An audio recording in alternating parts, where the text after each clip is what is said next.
Olá, meus irmãos, Deus os abençoe, em nome de nosso Senhor Jesus Cristo. É um grande privilégio estar aqui para mais uma conversa e eu quero continuar meditando nas duas mensagens que estão ligadas uma com a outra. Se Deus é conosco, onde estão os seus milagres? E logo em seguida ele prega, não te enviei eu. Essas duas mensagens são muito importantes para entender a terceira etapa. Veja, a terceira etapa é a revelação pessoal de nosso Senhor Jesus Cristo, neste dia em que nós estamos vivendo, qual sua obra, qual é o plano da redenção, quais são as promessas para esse dia.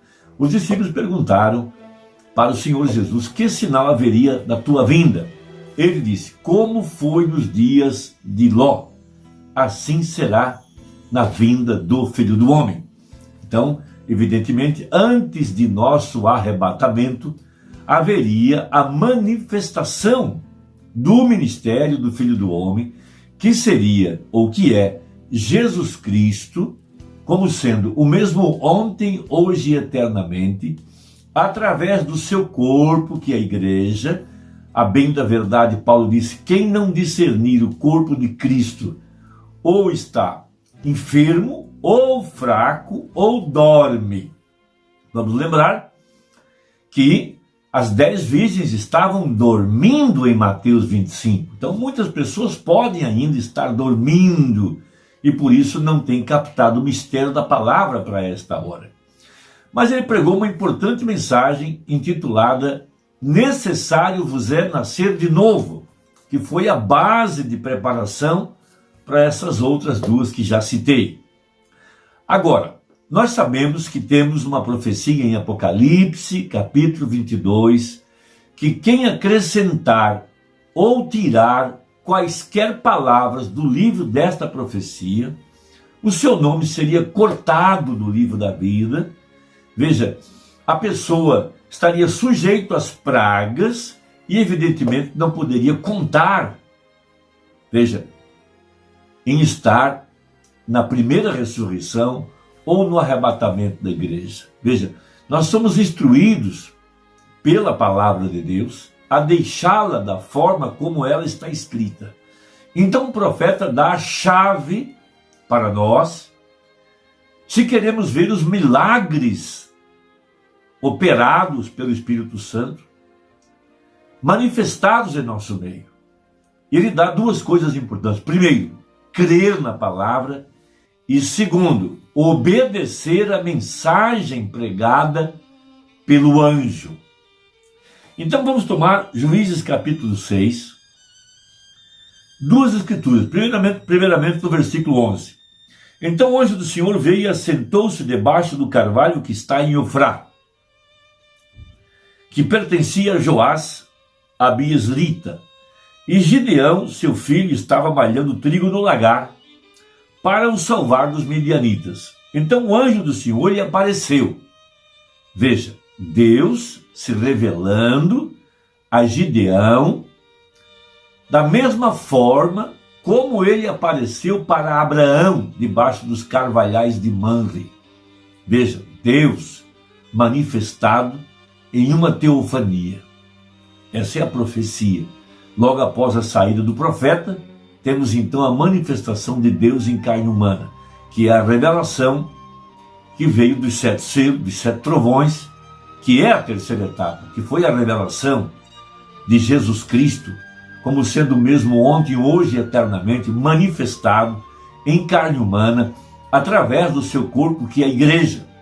Porém, para poder ver a manifestação de Jesus Cristo, é necessário nascer de novo. Essa é a condição básica, porque Jesus diz, quem não nascer de novo não pode ver o reino de Deus. E muita gente vem para a igreja e não vê nada. Sai decepcionado, sai frustrado, porque não viu nada. E a razão pela qual não viu nada não é porque Deus não está operando, porque não nasceu de novo. Agora, seguindo aqui. Então o anjo do Senhor lhe apareceu e lhe disse, o Senhor é contigo, varão valoroso.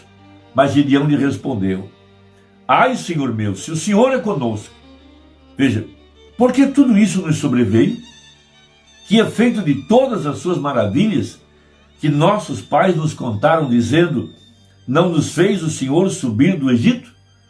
Porém agora o Senhor nos desamparou e nos deu na mão dos midianitas. Então o anjo tornou a falar.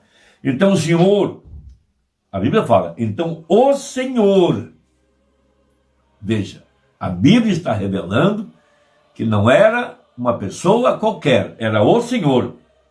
Olhou para ele e disse: vai nessa tua força e livrarás a Israel da mão dos midianitas. Porventura não te enviei eu? Veja, que chave muito importante é essa palavra. Não te enviei eu?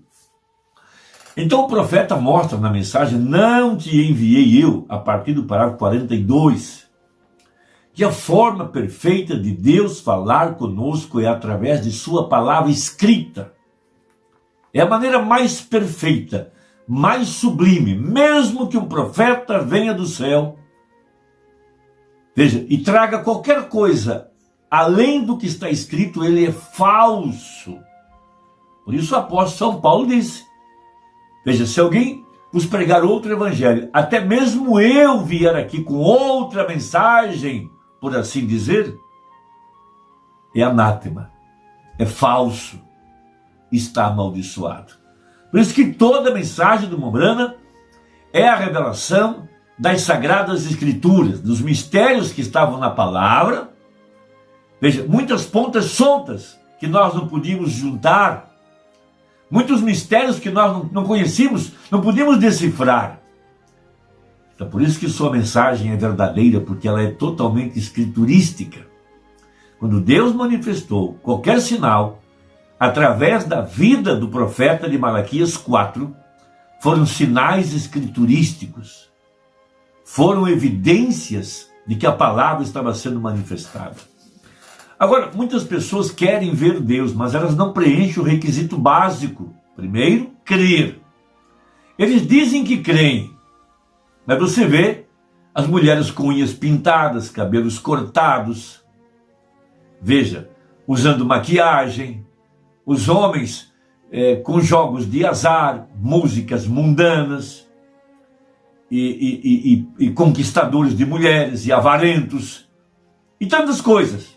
Incrédulos não podem ver Deus, porque não creem, porque o Paulo diz, cri por isso falei, porque o que segue a fé é a obediência.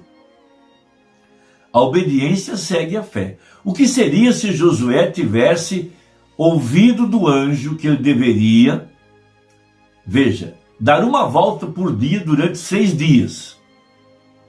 E depois no 7º, ele desse 7 voltas.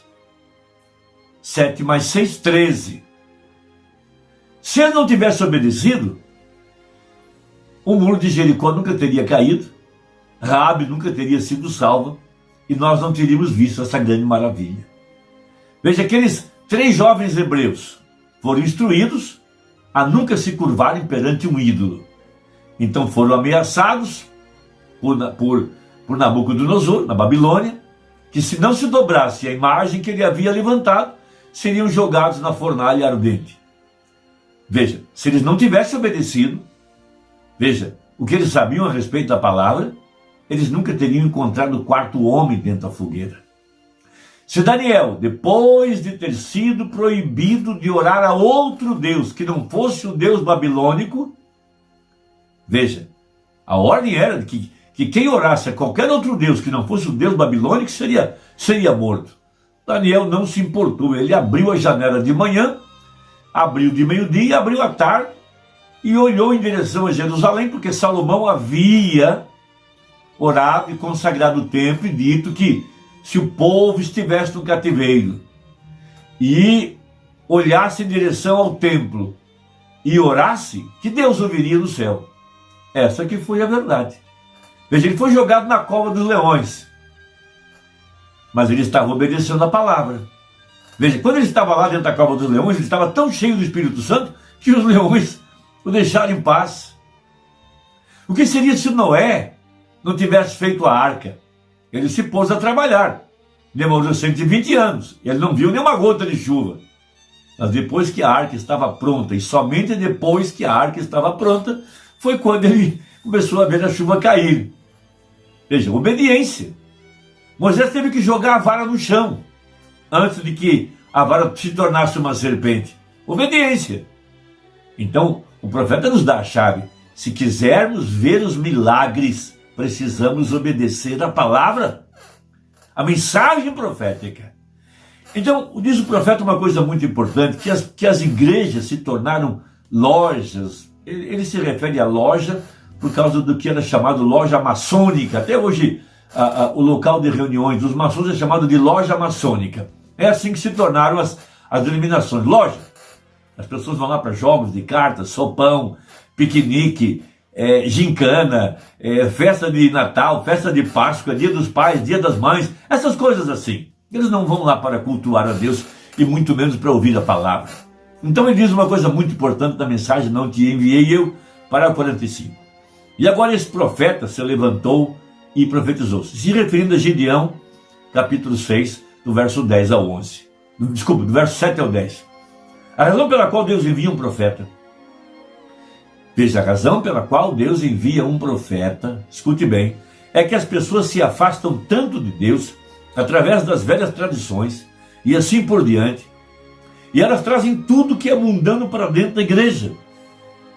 E a primeira coisa que você sabe é que se compromete um pouquinho aqui, um pouquinho ali, e um pouquinho aqui, um pouquinho ali, começa a acrescentar coisas, interpretações, começa a tirar. E a primeira coisa que você fica sabendo é que aquilo não é nada a não ser uma organização. Não é nada a não ser uma loja. E as pessoas vão ali e tem todos os tipos de jantares com sopas e danças e jogos de azar e tudo mais. E a igreja não passa de uma loja. As pessoas passam o ano inteiro pensando no acampamento de julho, nas férias.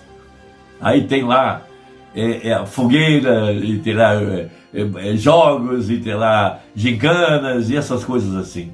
Veja, mas então você logo vê que aquilo está bem distante da palavra. E muitas almas honestas estão assentadas nessas grandes salas mortuárias ali fora pensando: é isso? É isso que é chamado de igreja? Onde está o Deus dos milagres, como Gideão perguntou? Mas antes de Deus enviar o seu julgamento, antes dele deixar qualquer coisa acontecer, antes da libertação chegar para a igreja, Deus é justo. E ele envia uma voz através do país falando a palavra do Senhor Deus. Então assim que Deus fala a sua palavra, Deus está em sua palavra para fazê-la real e manifestar a sua palavra no que ele disse. Deus é justo. E ele simplesmente não pode ser nada mais a não ser um Deus justo. Bem? E ele se coloca bem atrás de sua palavra. Quando aquela verdadeira palavra é expressada, Jesus disse: se permanecerdes em mim, e minhas palavras em vós, pedireis tudo o que quiseres e vos será feito. Então, qual é a condição aqui? Primeiro, permanecer nele. Segundo, a palavra estar no coração. Logo em seguida, é só pedir pelos milagres.